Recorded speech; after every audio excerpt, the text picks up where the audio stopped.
So hey guys, welcome back to the channel. तो आज हम लोग बेसिकली सीखने वाले हैं operating system. So let's see. पहला टॉपिक है what is an operating system. So operating system बहुत ही सिंपल चीज़ है. मान लीजिए आप यहाँ बैठे हैं और ये आपका कंप्यूटर है. अब आप डायरेक्टली अपने कंप्यूटर को ये नहीं कह सकते कि please execute that. You need a particular intermediator to do that. और वो इंटरमीडिएटर ही होता है ऑपरेटिंग सिस्टम. जैसे रियल लाइफ एग्जाम्पल में मान लीजिए आप कहीं घूमने गए और आप होटल में स्टे कर गए. ठीक है, ये आपका होटल है. नाउ होटल में कुछ भी चीज़ करनी हो तो आपको होटल मैनेजर को बोलना पड़ता है, जिसको हम अक्सर नाम देते हैं. तो आप जो भी बोलेंगे वो होटल मैनेजर को बोलेंगे, he will do that in hotel. So intermediator है, ये आपका ऑपरेटिंग सिस्टम है. Basically operating system is you can do anything, you need an intermediate जो आपका टास्क एग्जीक्यूट करवाएगा. आपका टास्क एग्जीक्यूट होगा but you can do that. You need basically intermediator. So operating system is basically intermediator between software and hardware. ये आप बोल सकते हैं, but basically good definition is that it acts as an intermediate between user and hardware to interact with each other. So operating system एक software है. There are multiple types of operating system. जैसे यहाँ पे आप लोग देख सकते हैं विंडोज है, किसी के पास मैक होगा, किसी के पास लिनक्स होगा, किसी के पास यूनिक्स होगा. और हर एक ऑपरेटिंग सिस्टम का अलग अलग प्रोसेस कंट्रोल ब्लॉक होता है, PCB. That will be same detail. So So this is what operating system definition करते हैं.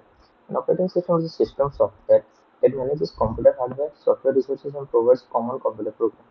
It acts as an intermediate between user and the hardware. जैसे कि मैंने बोला कि it acts as an intermediary between user and hardware. मतलब एक user एक हार्डवेयर है, उसके बीच में कुछ इंटरमीडिएट, मतलब जो यूजर बोलेगा, मान लीजिए ये आपका वो है, तो यूजर जो इसको कहेगा ये सेम उसके थ्रू कहेगा. तो मतलब बीच में एक पर्सन, ट्रांसलेटर कह दीजिए आप, कि मान लीजिए आपके दोस्त को आपकी लैंग्वेज समझ नहीं आ रही थी, क्या आप उसको बोलोगे वो ट्रांसलेट करेगा. बट ये सिर्फ वन पे होता है. Like the feedback is not given to the OS, alright, which is given directly to the user. So basically आप समझ गए. Now there are multiple types of operating system. जैसे अपने unit programming, multitasking and real time operating system. So हर एक के अलग अलग advantages, disadvantages, pros and cons होते हैं. सो फर्स्ट ही यूनिट प्रोग्रामिंग ऑपरेटिंग सिस्टम.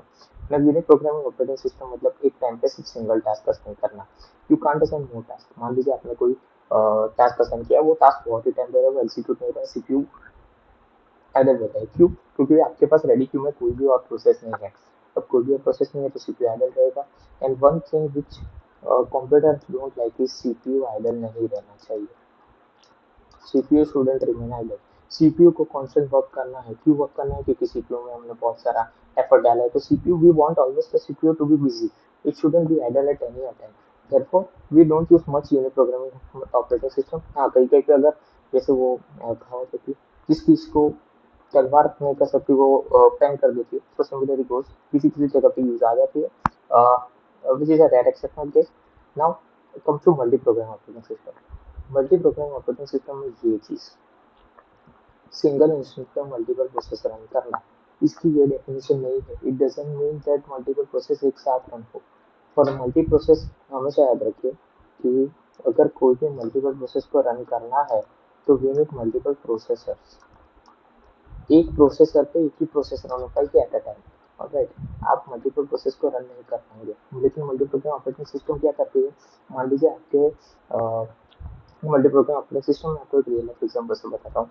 जैसे मान लीजिए ये आपका क्लास है. ठीक है, यहाँ पे 100 बच्चे हैं.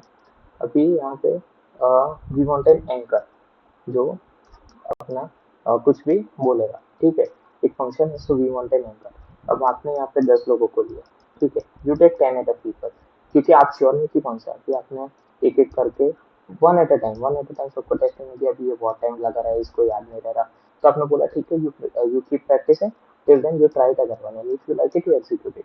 सिमिलरली आपने बहुत सारी प्रोसेस स्टोर किया. एक प्रोसेस मान लीजिए 10 मिली सेकंड लगा रही है, तो आपने उसको बोला कि आप वेट कीजिए, दूसरी प्रोसेस जो हायर प्रायोरिटी की, मतलब वो उससे अच्छी है, तो फिर उसको निकल के हम वो कर देंगे. This is what is called multi programming operating system.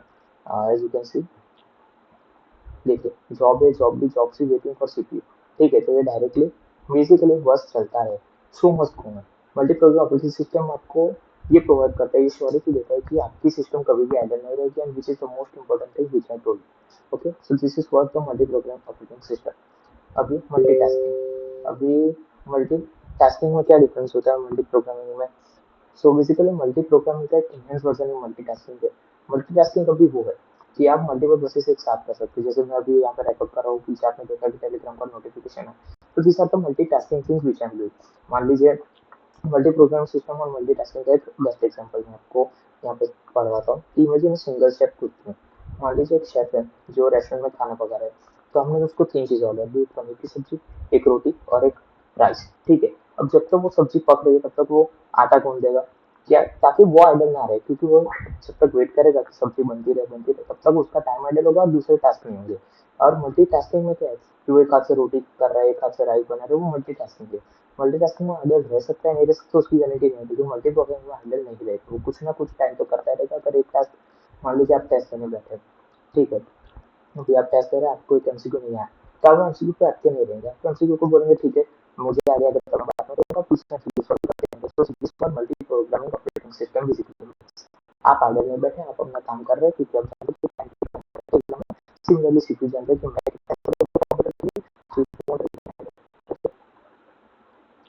सो अभी तक हमने क्या क्या देखा, हमने अभी देखा ऑपरेटिंग सिस्टम क्या है, यूनिट प्रोग्रामिंग क्या है, मल्टी प्रोग्रामिंग क्या है, मल्टीटास्किंग क्या है, मल्टी प्रोग्रामिंग और मल्टीटास्किंग में क्या डिफरेंस है कि वो आप जान गए कि एक्सटेंसिव और मल्टी प्रोग्रामिंग यहाँ पे एक प्रोसेस से ज़्यादा यूजर हो सकते हैं। मतलब मल्टी प्रोग्रामिंग में एक यूजर की होगी, there won't be different different user, लेकिन मल्टीटास्किंग में there can be different different user, ठीक है। This is what all basic means. अब देखते हैं real time operating system. Real time operating system, okay, it means that the task assigned should be completed in a particular time, otherwise there is no use of it, ठीक। Real life example देखते हैं।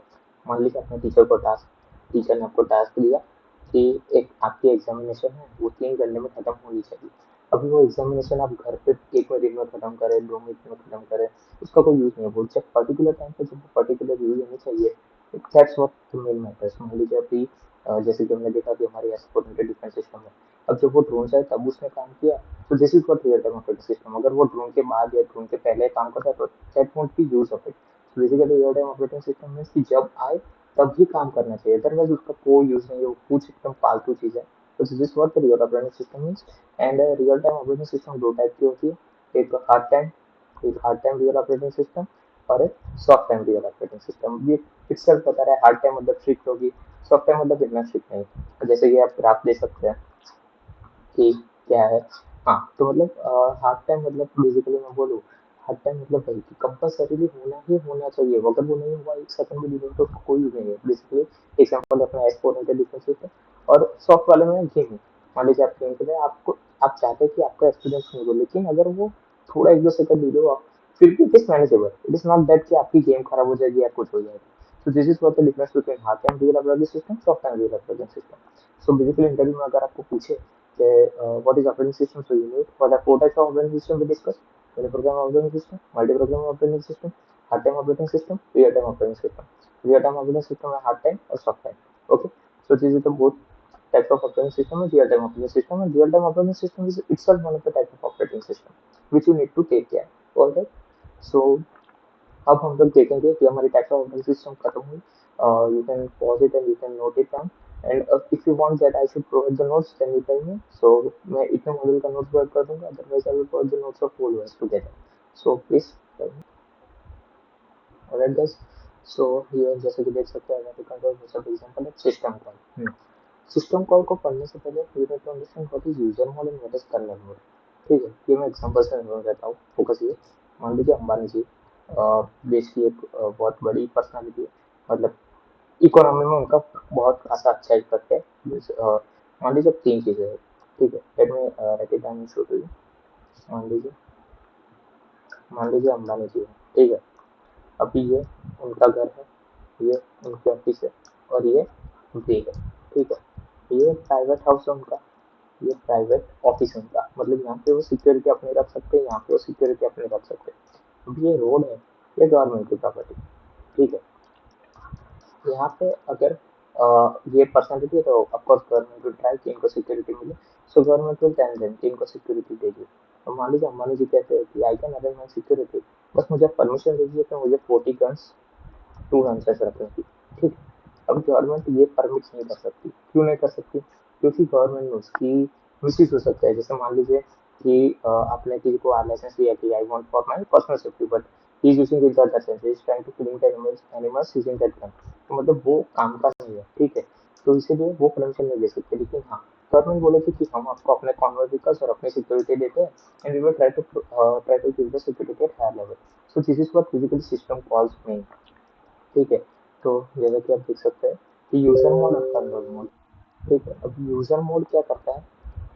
User mode is basically user क्या करना चाहता है, kernel mode basically जो operating system करता है।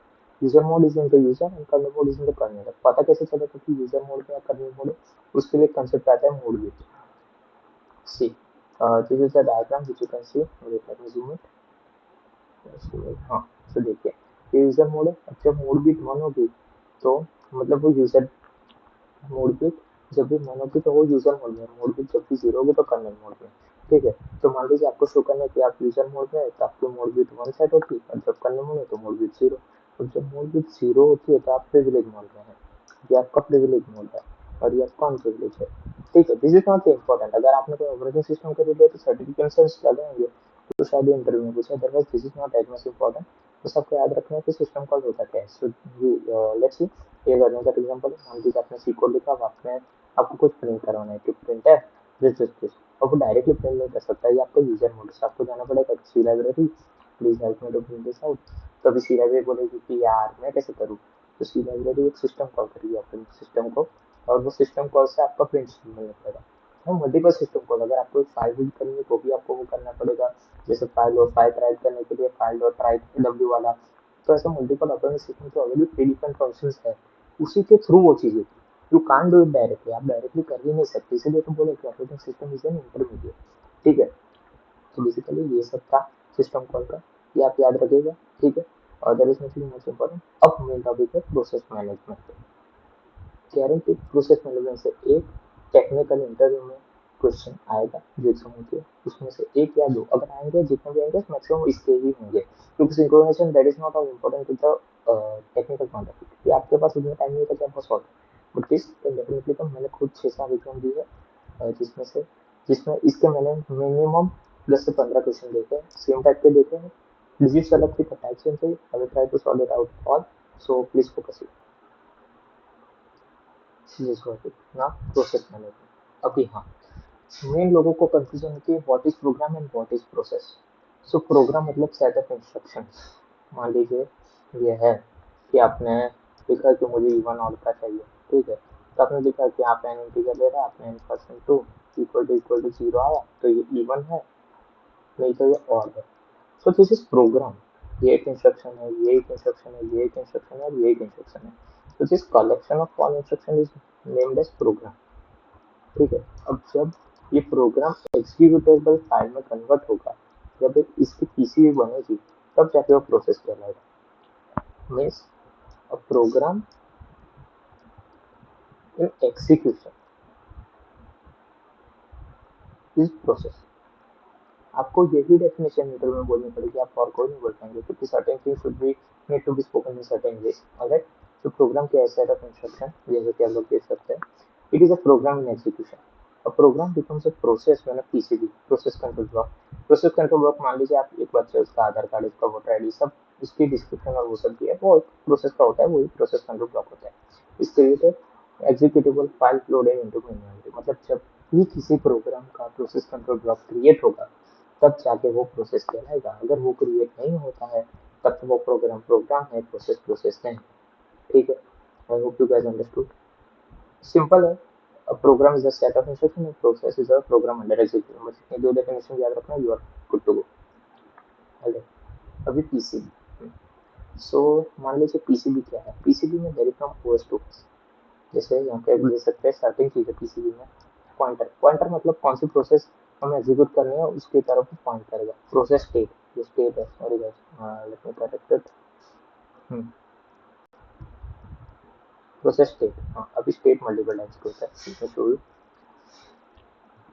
स्टेट से बस पहला है न्यू, दूसरा है रेडी, तीसरा है रनिंग, चौथा है वेटिंग और पांचवा है ब्लॉक और छठा है टर्मिनेटेड। ठीक है, सो ये सारे स्टेट्स, जैसे हम लोग भी बोलते हैं कि भाई हम ये मेंटल स्टेट में है, हमारे ये मेंटल स्टेट है ना।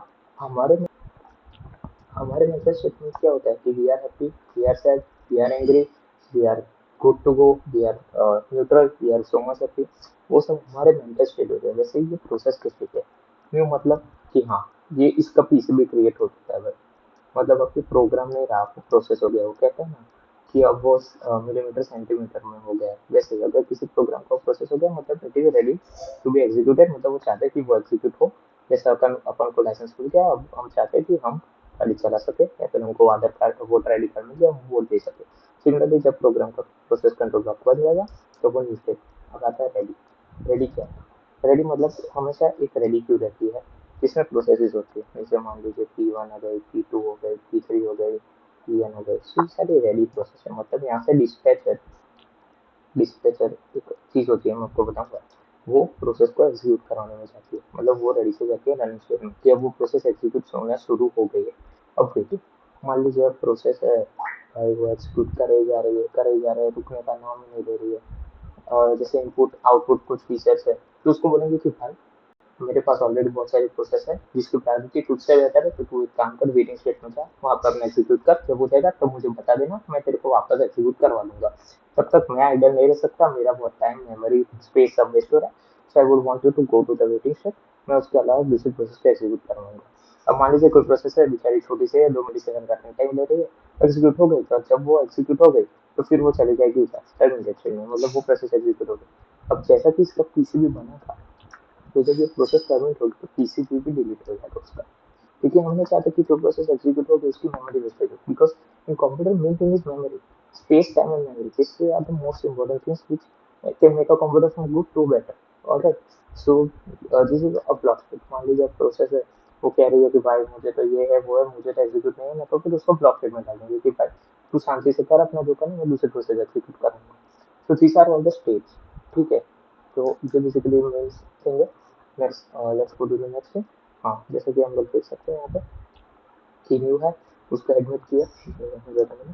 हाँ, जैसे कि न्यू प्रोसेस है वो रेडी है, तो उसको रेडी स्टेट में डाला कि जब एग्जीक्यूट हो रन हो, होगा तो टर्मिनेट, और नहीं हुई तो उसको वेटिंग में डालेंगे, वेटिंग और ब्लॉक होने की सेम है। ठीक है, और टर्मिनेटेड और एक्जीक्यूट। ठीक है, so basically this is what all about how. अब इसके इसको प्रोसेस लाइफ साइकिल कहते हैं। ठीक है, तो प्रोसेस लाइफ साइकिल दो टाइप की होती है, एक प्रीएम्पशन के लिए, नॉन प्रीएम्पशन के लिए, which will see in the detail. ये एक ब्लॉक है, शायद इतना इम्पोर्टेंट नहीं है, so you can skip it. अभी बेसिकली मैंने जैसा आपको बोला था शेड्यूलर, शेड्यूलर तीन टाइप के, एक शॉर्ट टर्म, एक अपना मीडियम टर्म और एक लॉन्ग टर्म। ठीक है, ये तीनों के अलग अलग फंक्शनलिटीज होते हैं। सो लेट्स सी कैसे काम करते हैं। बहुत ही सिंपल है, कुछ इतना टफ नहीं है, just try to remember things. इसमें मैं रियल लाइफ एग्जांपल देता हूँ ताकि आपको याद रहे। And even in interview if you don't know the exact definition you can tell the real thing, कि मतलब हाँ एक ऐसा एग्जांपल के थ्रू। लेकिन हाँ, रियल मतलब वो होटल वाला नहीं, टेक्निकल वाला देना। होटल की जगह कोई ऐप डाल देना यूजर, और अपने यूजर या होटल मैनेजमेंट, होटल मैनेजर की जगह ऐसा डाल देना कि वो उसको देना है। तो this will help you go through the interview easy. Okay, alright guys, so next thing अपना, हाँ, तीन टाइप के क्या कहते हैं शेड्यूलर्स होते हैं।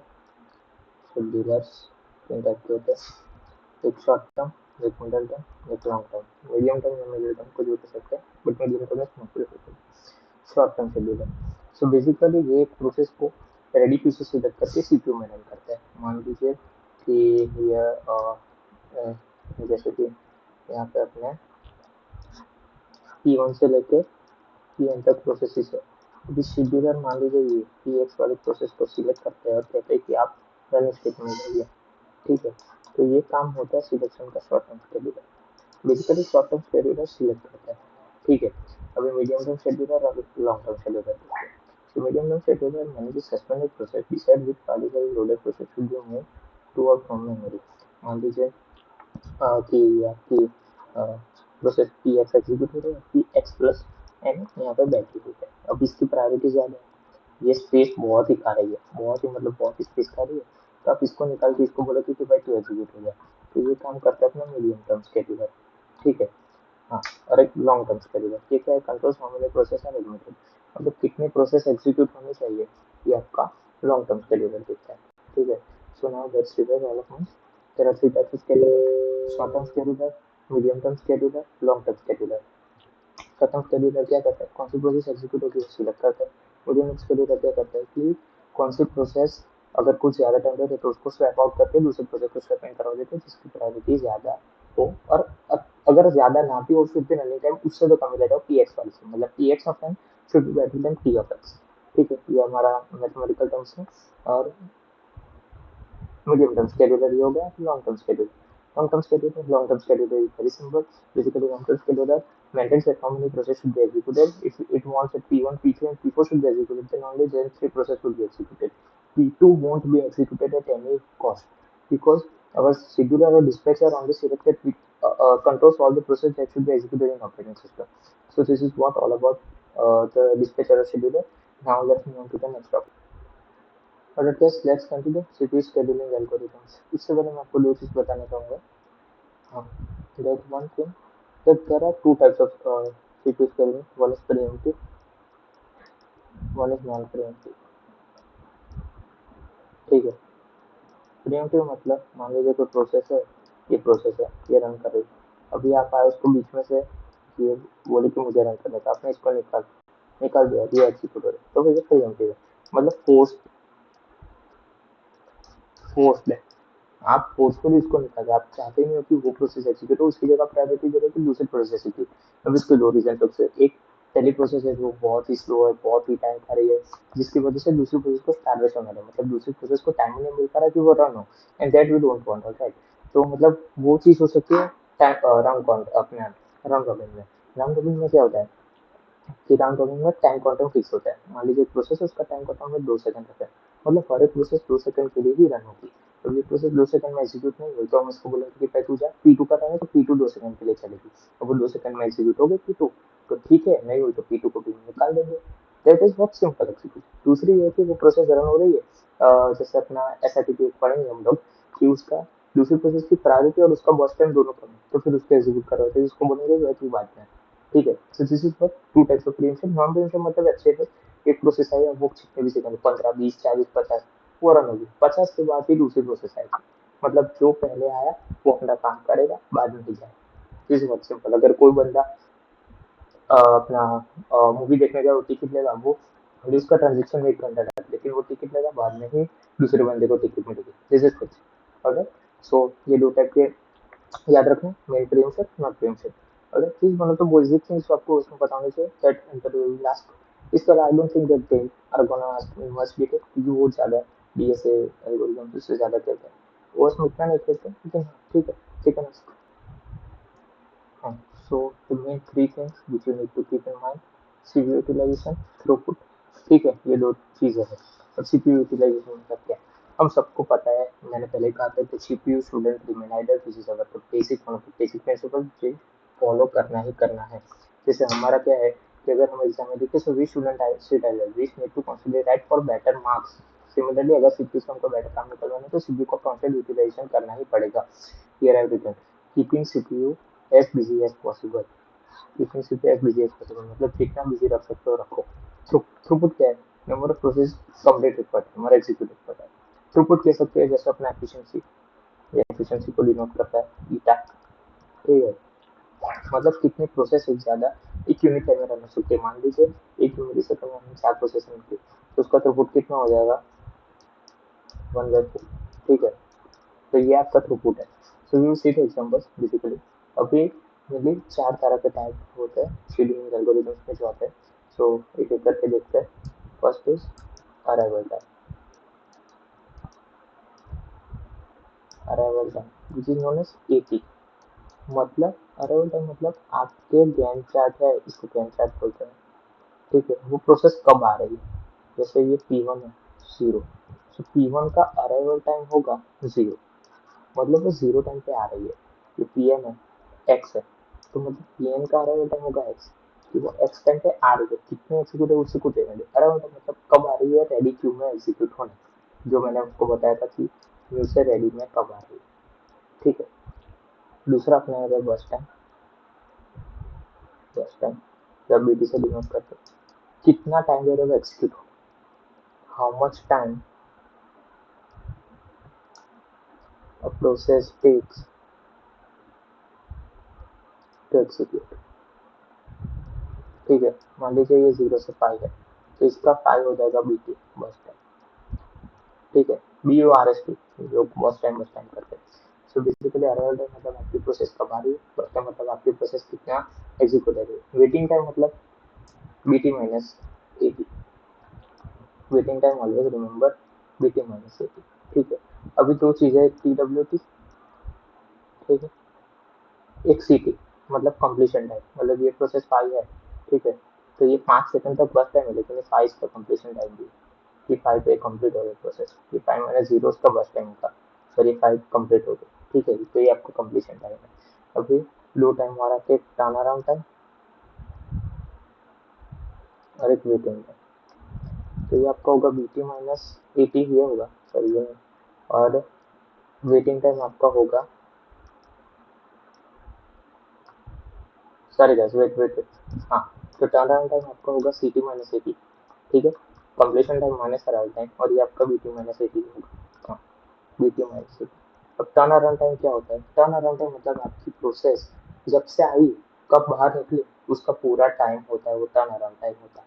मान लीजिए आपका गेम चार्ट है, जब प्रोसेस P1 जीरो से आई और यहाँ पे P1 एग्जीक्यूट हो रही है, अगर हम प्रीएम्पशन में 20, तो ये उसका पूरा टर्न अराउंड टाइम है, कितना है। और ये मान लीजिए पी वेटिंग टाइम मतलब ये रेडी टू मैं रेडी, अब उसकी एग्जीक्यूशन कब आएगी कब आएगी कब आएगी, तो उसका वेटिंग टाइम हो जाता है, इसलिए हम उसको कहते हैं completion time minus arrival time, ठीक है। सो बेसिकली ये आपके 4 टाइप के टाइम होते हैं। अभी मेनली आता है आपको सीपीयू शेड्यूलिंग एल्गोरिथम्स, ठीक है, let me show U scheduling algorithm, ठीक है, मल्टीपल, ये इसमें भी दो टाइप में डिवाइड हो जाता है, एक प्रीएम्प्टिव, एक नॉन प्रीएम्प्टिव, ठीक है। हाँ, सो नॉन प्रीएम्प्टिव में एक अपना आता है एचसीएफएस और एससीएफ, प्रीएम्प्टिव में आता है एसआरटीपी और अपना राउंड रॉबिन।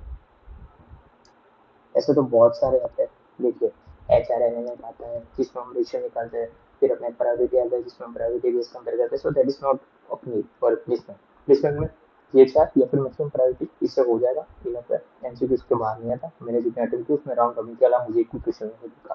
तो basically round robin is one of the most important, you need to do that, क्योंकि उसमें टाइम क्वांटम दिया होता है, और उसी में लोग कंफ्यूज होते हैं कि टाइम क्वांटम से कैसे करते हैं, which I will show in the next video में हम सिर्फ प्रॉब्लम सॉल्व करेंगे, सिर्फ उसमें हम क्वेश्चन सॉल्व करेंगे और कुछ नहीं, इसमें मैं थियरी कवर करवा रहा हूँ, तो इस दिशा में क्वेश्चन, एक क्वेश्चन लेंगे और सारे प्रोसेस से वो एक ही क्वेश्चन करेंगे, that will take just around 10 to 15 minutes, so you don't need to worry about that thing, alright.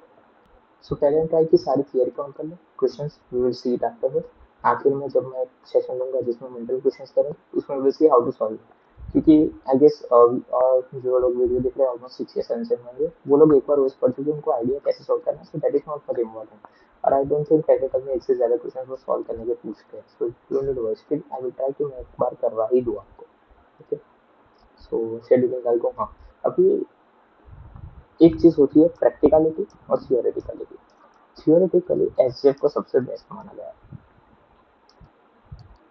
क्यों, एसजेएफ होता है shortest job first, shortest job first, कि जो सबसे शॉर्टेस्ट है, मतलब जिसका बस टाइम सबसे कम है उसको ले लो, अगर वो वेटिंग, वन थिंग कि अराइवल टाइम पे वो प्रोसेस अवेलेबल होनी चाहिए, मान लीजिए कि आपका अराइवल टाइम 2 है प्रोसेस का, और आपकी गैंट चार्ट पे अभी तक 0 और 1 पे ही पहुंचे हो, तो फिर you can't take this process, क्योंकि अभी तक वो प्रोसेस आई ही नहीं रेडी टू पे, ओके, तो फिर आपको एक टाइम का वो बफर टाइम लेना पड़ेगा, ठीक है, जिसे हम कंटेक्स्ट स्विच भी कहते हैं, ठीक है, ऐसे this is not much important for placement point से, आपको पता होना चाहिए कंसेप्ट क्या है, FCFS first come first serve, जो पहला है उसको उतना सर्व मिलेगा, ये एक नॉन प्रीएम्प्टिव है, मतलब लेट मी शो यू, हाँ, कि जब तक ये प्रोसेस एग्जीक्यूट होगी, मतलब मान लीजिए एफसीएफएस में ये अपनी प्रोसेस P1 है जिसका 50 मिली सेकेंड है, और प्रोसेस P2 है जिसका 0.1 मिली सेकेंड है, दोनों ये 0 पे रहा है, ये 1 पे, तो 1 पे प्रोसेस है, अब P1 पूरी 50 होने के बाद ही इसको आना है, ये नहीं आ सकती जल्दी, क्योंकि फर्स्ट कम फर्स्ट सर्व है, ठीक है, मतलब जो पहले है वो पूरा खत्म करके ही जाएगा। हाँ, one thing which I would like to state कि ये सीएफएस इतना होने के बावजूद भी स्टारवेशन नहीं होता, इसमें स्टारवेशन नहीं होता, स्टैंडर्ड बुक्स में दिया गया है, कॉर्मेन और वो सारे बुक्स में इट इज स्टेटेड कि एफसीएफएस नहीं होती है starvation, you need to remember, कोई कितना भी कह दे, कोई कितना भी प्रूव करे, there is a proof in the standard book that FCFS में स्टार्वेशन नहीं भी होता है, that is a fact, the fact का फैक्ट ही रहेगा. Okay, that was one question in one competitive exam where it was asked that whether HCF is starvation. बहुत सारे बच्चों ने yes कहा और no कहा था, लेकिन आंसर की में yes आया था. They questioned it and then it was changed to yes that no, HCF is not starved. Alright, so ये चीज याद रखना. So HCFS है as a practically है, theoretically HCF is not practically possible. HCF का practically execute ही नहीं कर सकते. This is also one of the most important thing कि HCF not practically implemented. ये प्रैक्टिकली इम्प्लीमेंट हो ही नहीं सकती. It is next to impossible to implement this. इसीलिए तो कहा थियोरेटिकली. मतलब अगर आपको पूछे ऑप्शन है कि which is one of the most optimal strategy तो एसजेएफ टिक करना, क्योंकि ऑप्शन में है थियोरेटिकली एसजेएफ इज पॉसिबल. जैसे मान लीजिए अरे में कि मैंने अगर आपको पूछूं कि -1 से 1 में टोटल टिक, अब आप बोलोगे -1 की इंडेक्सिंग तो है ही नहीं, क्योंकि एरे की इंडेक्सिंग 0 से स्टार्ट होती है. बट थियोरेटिकली तो कुछ भी हो सकता है ना भाई. हम लोग यहाँ पे बात थियोरेटिकली कर रहे हैं, we are not talking about practically. Practically हम सब जानते हैं कि एरे की इंडेक्सिंग 0 से ही स्टार्ट होती है, but this is not the main thing. Right. So हाँ, ये बेसिक चीज़ है, ये याद रखना. अभी दूसरी जो है एसआरटी की, shortest time remaining first, shortest time remaining first. ठीक है, इसमें भी यही है. मतलब अगर ये एसजेएफ ही है, बट एसजेएफ प्लस प्रीएम्प्टिव कह सकते हैं आप इसे. ठीक है, एक आती है round robin, one of the most important. ये क्यों इम्पोर्टेंट है, क्योंकि यहाँ पे क्यू, क्यू क्या है अपना टाइम क्वांटम. टाइम क्वांटम क्या है, टाइम क्वांटम मतलब मान लीजिए क्यू इक्वल टू टू है. मतलब हर एक प्रोसेस 2 सेकंड के लिए ही रन होती है, 2 से 4 सेकंड के लिए वो रन नहीं हो सकती, वो चाहे कितनी प्राइवेट है, जो कुछ भी है. एक प्रोसेस है वो 2 सेकंड के बाद रन होगी, कंप्लीट होगी तो ठीक है, फिर वो अपना लास्ट स्टेट में चली जाएगी, एग्जिट स्टेट, टर्मिनेट स्टेट. नहीं हुई तो उसको वापस हम लोग रेडी क्यू में डालेंगे. रेडी क्यू में भी उसका सेंस अलग अलग रहता है. Let me show you one example, then we will wrap it up. अगर जैसे मान लीजिए P1 P2 P3 है, ठीक है, यहाँ पे X1 X2 X3 इनका एग्जीक्यूशन टाइम है, टाइम कॉलम मैनेजर Y1 से Y1 तक एग्जीक्यूट हुई, तो बाद में हम लोग इसको डालेंगे. ठीक है, तो ये P1 आ गए, ये अपना रेडी क्यू है. ठीक है, यहाँ पे दो चीज़ होती है, एक गैंट चार्ट, एक रेडी क्यू. यहाँ पे P1 है, वो यहाँ पे मान लीजिए Z1 टाइम तक कंप्लीट. ठीक है, अब P2 है, वो एग्जीक्यूट हो गई, तो फिर P2 यहाँ पे नहीं आएगी, P2 यहाँ पे रहेगी Z2. P3 है, तो फिर यहाँ पे P3 आएगी, ये Y3 तक कंप्लीट हुई. ठीक है, अब ये Y3 तक कंप्लीट हुई तो मतलब इसको अभी यहाँ डालेंगे. अब जब वापस एग्जीक्यूट होगा तो P1 पहले एग्जीक्यूट हुई, क्योंकि रेडी क्यू में P1 पहले आई थी. और वो भी कितने टाइम तक चले, कितना टाइम क्वांटम है, टाइम क्वांटम में मान लीजिए x2 xi, तो फिर वो xi टाइम तक ही चलेगी. मैथमेटिकली मत सोचिए, कोई भी न्यूमेरिकल ले लीजिए xy जाए की जगह, बट बेसिकली ये कि टाइम क्वांटम जितना दिया हो उससे उतना ही चलेगी. और रेडी क्यू एक और पेपर होगी जिसमें अगर वो प्रोसेस का टाइम एग्जीक्यूशन बचता है तो फिर वो वही ऑर्डर में वापस एग्जीक्यूट होगी. एक सम कराऊंगा मैं आपको बाद में, जब मैं इंटरव्यू वाले क्वेश्चन टेक्निकल वाले करवाऊंगा. सो बेसिकली हमने क्या क्या कवर किया, लेट्स सी दैट. सो हमने क्या क्या देखा, मेरे को body operating system. Operating system मतलब इंटरफेस है. 3 टाइप के ऑपरेटिंग सिस्टम, 4 टाइप के होते हैं, unit program, multitasking, real time. Real time में क्या, हार्ड टाइम, सॉफ्ट टाइम. ठीक, 2 टाइप की होती है. फिर हमने देखा कि सिस्टम क्या क्या होता है उसमें, कर्नल मोड, यूजर मोड याद रखना, मोड याद रखना. कर्नल मोड है तो प्रिविलेज मोड है, नॉन कर्नल मोड है तो अनप्रिविलेज मोड है, मोड मोड हुई तो मतलब यूजर मोड है, मोड बिल जीरो तो मतलब क्लीनिंग मोड है. ठीक है, ये मेन कौन सा सिस्टम कॉल, ये हो गया. और फिर प्रोसेस मैनेजमेंट, पीसीबीआर का मैनेज होता है. फिर अपना प्रीमेशन, नॉन प्रीएम्प्टिव प्रोसेस, पूरा लाइफ साइकिल याद रखा कि न्यूज जैसे रेडी में जाती है, रेडी से रनिंग में, रनिंग से टाइम गेट ब्लॉक या फिर एक्सिट. ठीक है, ये सारे बेसिक है. शेड्यूलिंग एल्गोरिथम्स, उसमें 4 टाइप के होते हैं, arrival time, burst time, completion time, turnaround time, wait time, pass time. ठीक है, एवरेज टर्नअराउंड टाइम और average waiting time, you know that we just need to take the average out of it. Okay, ये सारी basic चीजें हो गई. Gantt chart को बताया, राउंड रॉबिन, उसमें 2 टाइप होते हैं, प्रीएम्पशन में एसआरटीपी और रैंडम में, नंबर में एससीएफएस और SCF. SCF one of the best possible, practically उसको पॉसिबल करना नहीं है, लेकिन theoretically one of the most optimal process is SCF. That is sure and sure. अगर एमसीक्यू आया एससीएफ का तो आंख बंद करके एससीएफ करना, कोई गलत नहीं देगा. Now come to the second thing कि प्रीएम्प्टिव में 2 चीज होती है, राउंड रॉबिन और अपना एसआरटीपी. ठीक है, राउंड रॉबिन में टाइम करना फिक्स होता है, उसमें 2 चीजें बन गई, गैंट चार्ट और रेडी क्यू. गैंट चार्ट में जैसे जैसे एग्जीक्यूट हुई, ठीक है, अगर जो प्रोसेस का टाइम बच गया तो फिर वो रेडी क्यू में वापस आएगी, और जिस ऑर्डर में रेडी क्यू में आएगी इसी ऑर्डर में वापस से एग्जीक्यूट होगी और वापस से वो गैंट चार्ट में जाएगी. ठीक है, उस तरह से हम पूरा टेबल बनाएंगे. So this was all. अभी नेक्स्ट लेक्चर में ट्राई करेंगे और ओनली सिंक्रोनाइजेशन नेक्स्ट लेक्चर में, क्योंकि सिंक्रोनाइजेशन बहुत टफ है. उसमें मैं ट्राई करूंगा कि जितने ज्यादा रियल लाइफ एग्जांपल्स हैं उनसे पूछना, So thank you guys, and if you like this video, then please comment. Thank you.